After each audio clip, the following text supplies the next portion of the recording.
Welcome to Job One at UC San Diego Career Channel. We've got an exciting guest here today that you're going to enjoy meeting. Jarrod Russell's a longtime friend of mine that has really taken a different career path from me. This guy is Mr. Innovation, Mr. Startup, and in fact is the first executive director of Startup San Diego, which we're going to talk about. Jarrod, welcome to Job One. It's great to have you with us. Great to be here, Phil. Thanks so much. So we're going to start, Jarrod. Tell us about Startup San Diego. Absolutely. Thanks, Phil, for the introduction. I'll say a few things. So, Startup San Diego is really a community at the end of the day that is highly welcoming, collaborative, and inclusive. As we know, with entrepreneurship, there's kind of a headwind in this process of I'm inspired by an idea and I want to make that idea real. There's a lot of things that happen along the way. The origin story of Startup San Diego is one in which a lot of founders and entrepreneurs and folks and stakeholders who support that ecosystem in San Diego said, let's just condense a lot of the events that happen throughout the county in 1 week. And that's San Diego Startup Week. And that happened 6 years ago. So San Diego Startup Week has really been the signature kind of lightning rod for entrepreneurship and startups in the region over the last half decade or so. Fast forward, Startup San Diego came out of that as a formal 501c3 nonprofit, which the process started about 3 years ago, and for the last year and a half, we've been a functioning nonprofit, and I am the organization's first executive director of the last 4 months. So I'm not going to pretend to know everything. I can give you some indications as to where we're going as an organization. I would also add that there are so many fantastic men and women that are working on building our innovation economy throughout the county. And I think that's going to be a little bit about what we touch upon today is Startup San Diego is more of a platform for collaboration and cohesion in our community. Because there are so many folks, you talk to anybody who's new to the community, the first thing they'll tell you is that arriving to San Diego, we're incredibly welcoming, but they don't always know where to go to do the next most important thing for their entrepreneurial journey. And that's really what we focus on. When we look at the entrepreneur's journey, we divide it into 3 simple buckets. You're curious about entrepreneurship, you're committed to your entrepreneurship, and potentially and ideally and hopefully, you're crushing it. So if I'm a student sitting in my apartment or my dorm right now, and I've always I'm a freshman or sophomore, right? Yeah. I mean, I'm just starting this. I've always wanted to start a business, or I've got an idea, but I'm 18, I'm 19, Right. I'm something. Startup San Diego is a great place for them to sort of check in and learn things and meet up with other people. Tell us what I would do as a student initially. Yeah, I think at the end of the day, that it comes down to discipline, and I know that sounds a bit of a contrarian because when you have the inspiration or this ideation phase, it's really exciting, right? But oftentimes I feel like people are reluctant to share their dreams and ideas with others for lack of trust. They're like, if it'll be stolen, somebody will take that from me. But yet they feel the excitement of the idea and the potentiality of it, and that's almost enough. I would say no, that's just when the work is beginning. And really, it's about who can you trust in your network? Who do you know? What mentors do you have? What talent can you glean from that can help make your idea real? So what does that mean for somebody on campus? So we're picturing Phil as a sophomore on campus. He has a eureka moment. Maybe you're studying economics or you're studying computer engineering and you're like, I see a problem that the world is facing. I see a community that I can help. The worst thing you could do is not share that idea and not build it.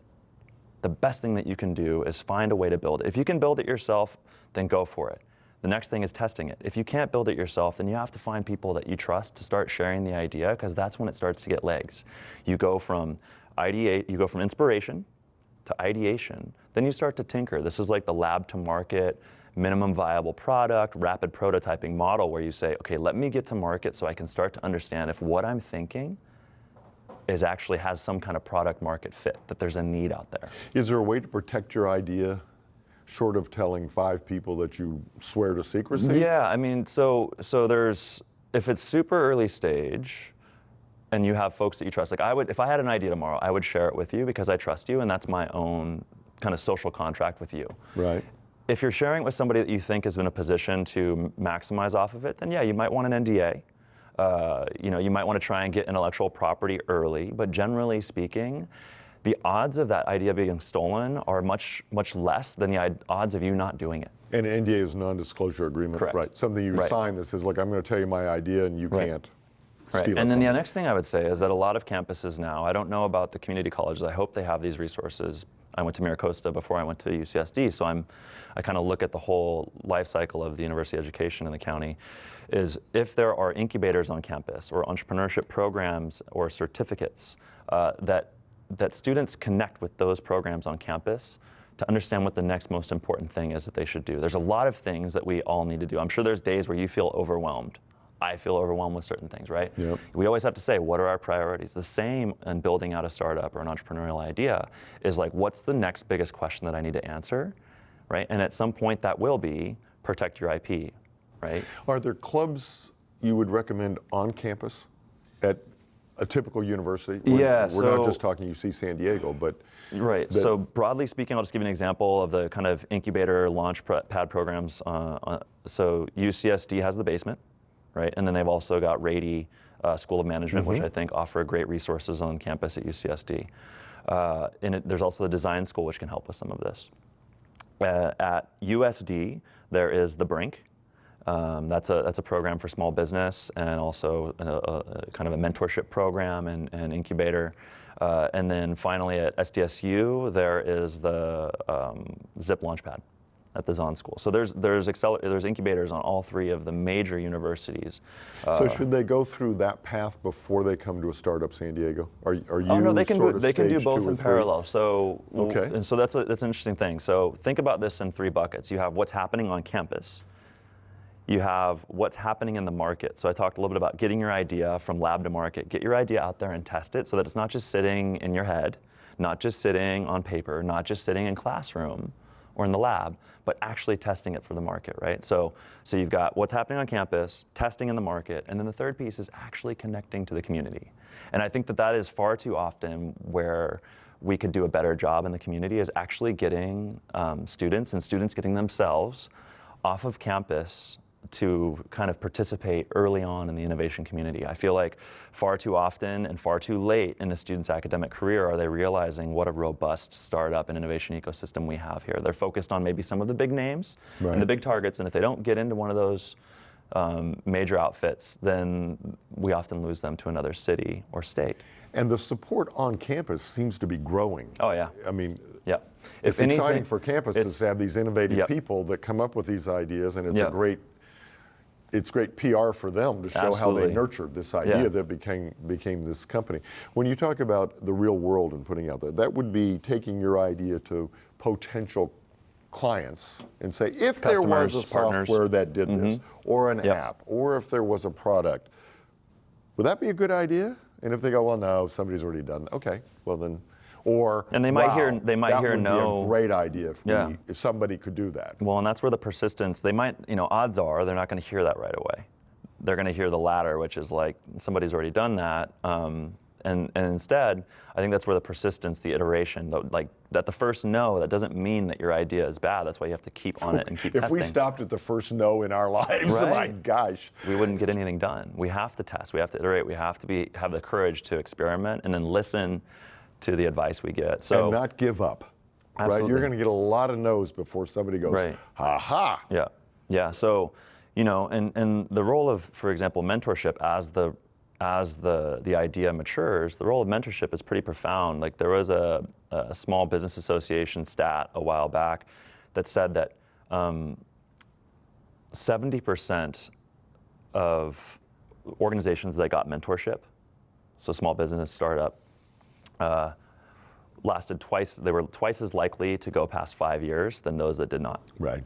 And so, whether you call that a mentor or you have close friends, like I would go to you for advice on something, and I'm fortunate to have people like that in my life. And I think that if a student feels alone in their idea, that in and of itself is the problem that we have to fix. They should have a professor. They should have someone to go to for their ideation that they can start to kind of go on to the next most important thing. And that's really, I think, frankly, the problem for the county is really this sense of wayfinding, because we have a situation now where we're starting to get abundance of opportunities and people and organizations working on supporting this entrepreneurial journey, right? Where we happen to focus at Startup at San Diego is taking the leap from curious to committed, right? And that if we can get more folks to take the leap, and committed means that you are doing you are building out your idea full time, you're hiring people, right? And that you know what your market's like and you've tested it and you have customers. So the more that we can get people to transition from their curiosity to their commitment, I think that's where we're uniquely positioned to really support the community. And there's a lot of folks that are helping in the committed and crushing it stage. Yeah, and we find that in the job world or creative world, there's two paths. We talk about mentors and how important they are. They tend to be more sounding boards, more, you're Right. onto something here, I'll be a sounding board, I'll connect you with people. And then there are sponsors that say, you're onto something, come with me, Right. we're going to develop this together. So a mentor may not be your first funder, probably won't be your first chairman of the board or your first Right. employee, but your sponsor might, because Yeah. they can really, I mean, they're hooking arms with you and saying, we're going to make this work. So you need both, Yep. right? And you may Absolutely. need both at the same time. Yep. The Well, and that's- sponsor may have too much influence Yep. that maybe a mentor. So think about both of those things. Yeah, well, and eventually those people might be your board advisors, right? And so they're actually in a more formal role supporting the growth of your idea. Short of keeping the idea to yourself, which is a Right. shame. I mean, if you're Yeah. going to do anything, Odds are, if you keep it to yourself, Try. odds are it's going to go to the grave with you. And that's what we want people to share.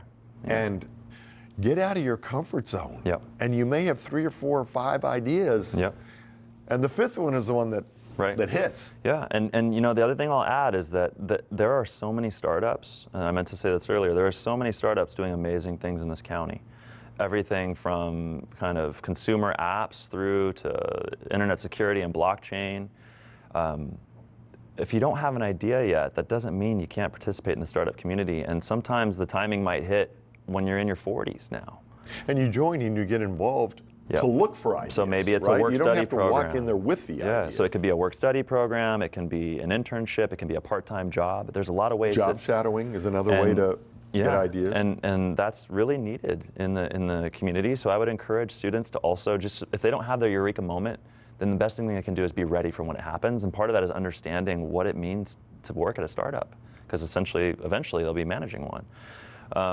And the last thing I'll add too is that you know, where we're operating as a nonprofit organization is in this world of economic development. And what we really want to see at the end of the day is a more robust, inclusive process for folks who want to enter the entrepreneurship and startup ecosystem to get in there. And that's generational work. I mean, there's interesting stats that I've been seeing, and I've actually got a UCSD team looking into some of this for me, but an interesting stat that I heard from Arlen Hamilton, who was our last keynote speaker at Startup San Diego's San Diego Startup Week. She mentioned that I think it's 90% of venture capital money in the US goes to straight white men, right? 90%. 90%. Now, I haven't fact checked that, but as a construct, what we're trying to do is generational work, and if we have more inclusivity in the economic development process, that's better outcomes for the entire community. Right. And that's what we want to see. You know, and so that's why when I say we're highly collaborative, highly inclusive, and we're a learning platform for everyone, we don't, like San Diego Startup Week costs $60, $70, I think was what we charged last year. Convergence, I'm not sure the prices, but it'll be affordable for students. But then we also have a mentor program where it's called Mentor Nights. It's almost like speed dating to find mentors, which is going to be for folks who are kind of closer to commitment to their entrepreneurship. They've already got clients, and we're really trying to help them take the leap. So that might work for some students. So there's lots of things, Jarrod, going tons. on all year, not just Startup Week. Yep. We've got first Mondays for networking.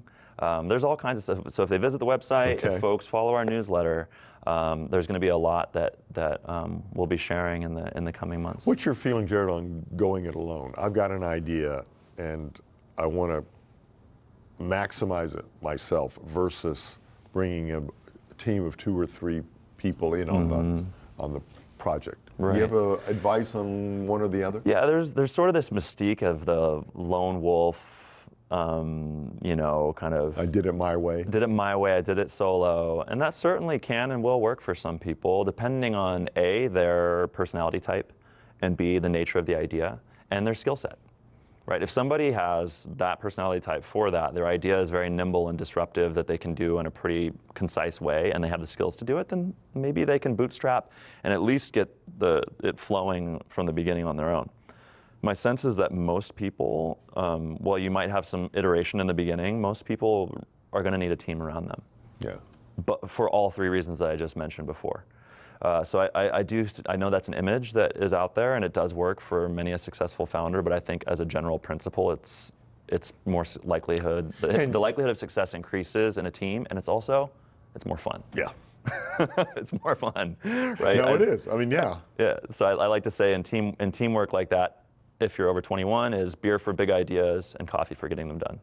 Yeah, we're much more creative with a cold beer in front of us, aren't we? Yeah. And also, you may have the idea but not know how to implement it. And you may need somebody that understands finance, somebody that understands venture capital, or somebody that can produce the idea that you have, especially an app or a software. Let's talk about money, because I'm afraid that a lot of the entrepreneurs go, oh, if I had some money, I could create this, or I could pay somebody to create my idea. Sort of back to, you don't have to be able to do it yourself.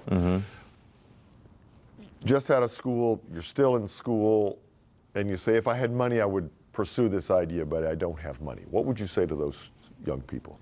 There's a few different things at play with that. You always have friends and family around that lots of startups will have, right? But maybe friends and family aren't going to have the capital to invest, right? A lot of campus programs now in their incubator programs have incentive structures where you can move toward either securing those resources on campus and or getting in front of people who will provide that for you. So assuming we're talking about on campus, those are sort of the areas. There's also something called the Dorm Room Fund, which is really focused. It's very popular on the East Coast. I don't think it's here in San Diego yet, but it would be something that I'd love to see, which is, I think it's like something along the lines of $50,000 disbursements to make sure that we get this, remember that classroom to market or lab to market principle I talked about? It's to help with that. That's the Dorm Room Fund. While you're still in the dorm, you can secure some capital to take your idea and make it real or scale it. So this comes up time and again that when you ask a founder or entrepreneur in San Diego, what is it that you need? They say, we need more money, we need more talent, we need more customers, and then we need it to be easier to manage our business, like things like employee benefits and talent retention. That's all we need? That's all we need are those four things. And those are ecosystem resources. What I would argue is that San Diego already has a substantial amount of capital floating around.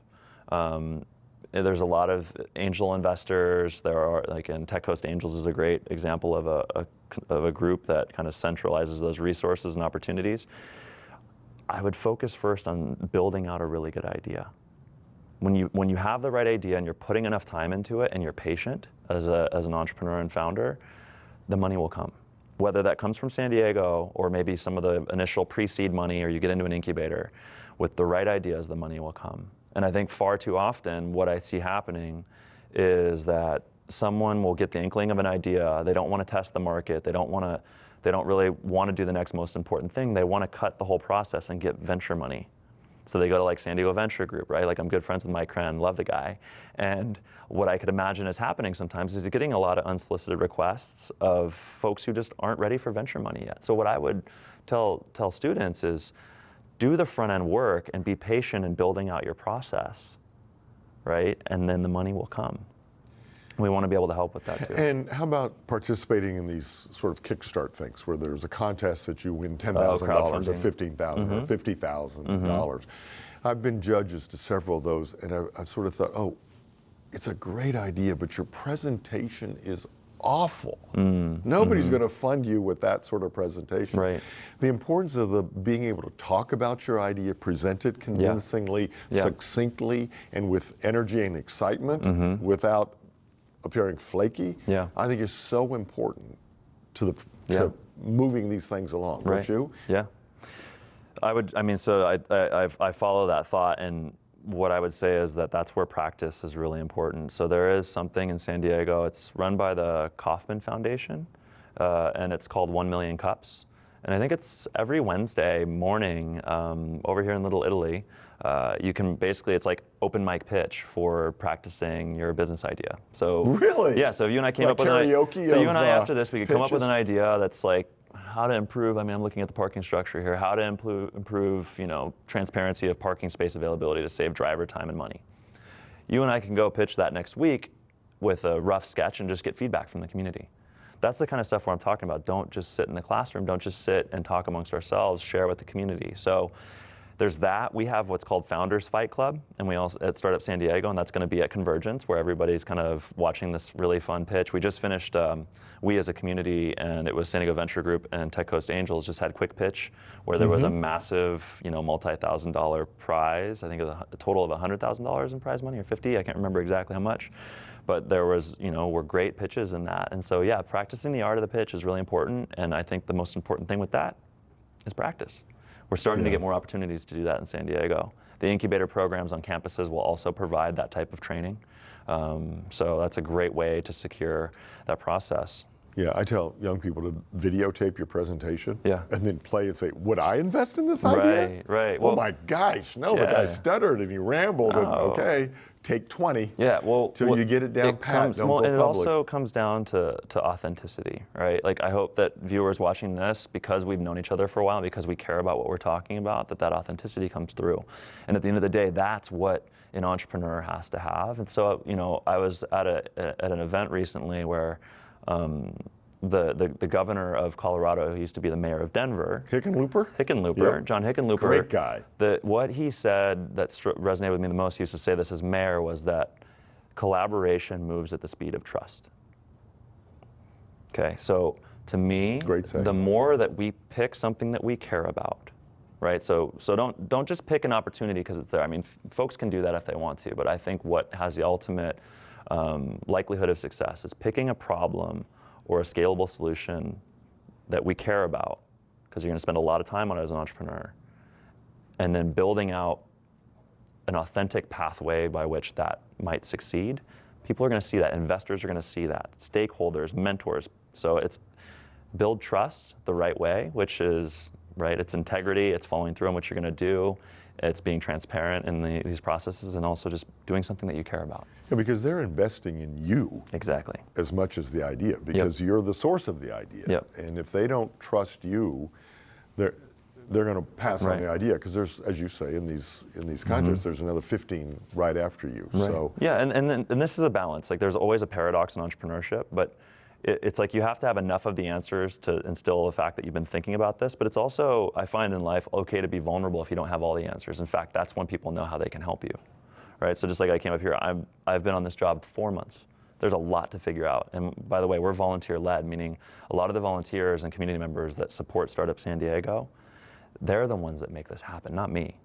I'm just here supporting them, right? Like Startup Week, San Diego Startup Week happens because 100 volunteers are working really hard to make it happen. When we have our kind of bi-weekly meetings as a Startup San Diego community, there's 20 to 30 volunteers who are working to make this a better ecosystem, right? So they're also showing that there's tons of integrity and that they trust the outcomes of what we're all trying to do. So it's a great place for students to volunteer, just to be rubbing elbows and associated with highly motivated people and say, I could do that. If she could do that, I can do that. It's a great way to authentically build your network by saying, hey, I'm rolling up my sleeves and nurturing the community. And that was the third bucket that you asked me about earlier, is like understand and explore what's happening on campus. Test your market with your idea so you know that you're actually onto something, and nurture community for the sake of community. Like that's the authentic path that we can all kind of interact with our environment, and I think paying it forward, that's really what we want to do, is we want to support entrepreneurs in their journey, and we also want to create opportunities for entrepreneurs who are further along or successful in that journey to give back to those who are at an earlier stage than them. What's the profile of somebody who shouldn't think about starting an entrepreneurial? That's an interesting question. I think that's something that a lot of our society grapples with right now, because so much of the success that is highlighted right now is done by these unicorn startups who have scaled super fast and are really changing the world. And sometimes the conversation is for the better or for worse, depending on the company and the time of year, right? So my sense is that they're going to solve more problems than they create, right, as startups and as change agents. And that's why I can do this work and feel really excited about it. Now, in terms of who, if somebody, like, who is right or wrong for entrepreneurship, I don't have a perfect formula for that, but what I would say is that if someone's risk averse, by definition, we're spending time on something that may or may not work. And so if people really need to feel like I'm spending my time, money, and leveraging my contacts for something that may or may not work, if it's somebody who's highly risk averse, then it's probably not the right fit, because they might get paralyzed unless they're trying to really push themselves and grow out of that. But it has to be very intentional. Beyond that, being able to think creatively amidst a lot of uncertainty. There's kind of two different. There's like the consequence of time wasted, and there's also the benefit of the sense of abundance of I can do anything. And so how do I find the right path within that freedom? That's not always comfortable for everybody. Yeah, we find that if you function best in structure, right? I go to the office at 8 o'clock in the morning. Yeah. I have my 15-minute break midday. I have lunch from 12 to 1. I know this paycheck is going to come in my bank account every 2 weeks. And that's important to you. And it could be your upbringing. It could be your lifestyle. It could be the reality of having my first child. I mean, stuff happens to us. Yeah. But if this time in your life isn't right, admit that. And don't try to force yourself to be creative and lackadaisical and couch surfing is fine with me for the next 5 years. If it's not, admit that. Right. But maybe later in your life might be the right time for you. But I always say I hope everybody has some sort of entrepreneurial experience in their life. It might be selling vegetables they grow in their backyard at a farmer's market. Right. It might be that simplistic. Yeah. But I hope somebody does it, has that opportunity. Yeah, I feel like you're spot on, and I feel like the best thing that all of us can do in our career path is be authentic with where we're at in our career path and spend some time to think about where we want to go.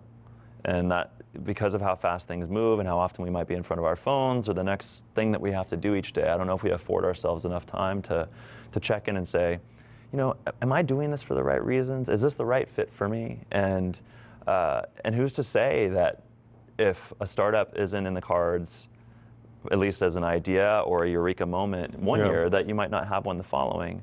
Most students coming out of college, and most of us, especially now with how fast things are changing, there's going to be a portion of the community that has a direct path to the next thing that elevates them to kind of feeling like they have self-actualized. But most of us are constantly chasing the next thing. And I think as long as we have eyes forward the next 5 years, that's always a good practice. And maybe that does the next 5 years have a startup in the cards. Maybe it doesn't, but that's also, it's okay to have a windy path. I had no idea that it would bring me here to start up San Diego, but I was hoping that it would keep me here in my hometown that is San Diego. So. And I'll follow for the next 5, 10, 20 years and find out keep me accountable. Where Jarrod Russell will end up. Keep me accountable, Phil. Somewhere in here. My overlapping philosophy is I want everybody to wake up in the morning excited to go to work in the morning. That's 10% of Americans. Job one is all about finding what your passion is, that you wake up in the morning because you've got an exciting idea that you want to experiment with, you want to bounce it off of other people, you want to be around other exciting, energized people, and entrepreneurship is one of that, and Startup Week, and go to the website for sure, and you'll see lots of information about it. Thank you for joining us today, and look forward to the next segment of Job One at UC San Diego Career Channel. Thank you.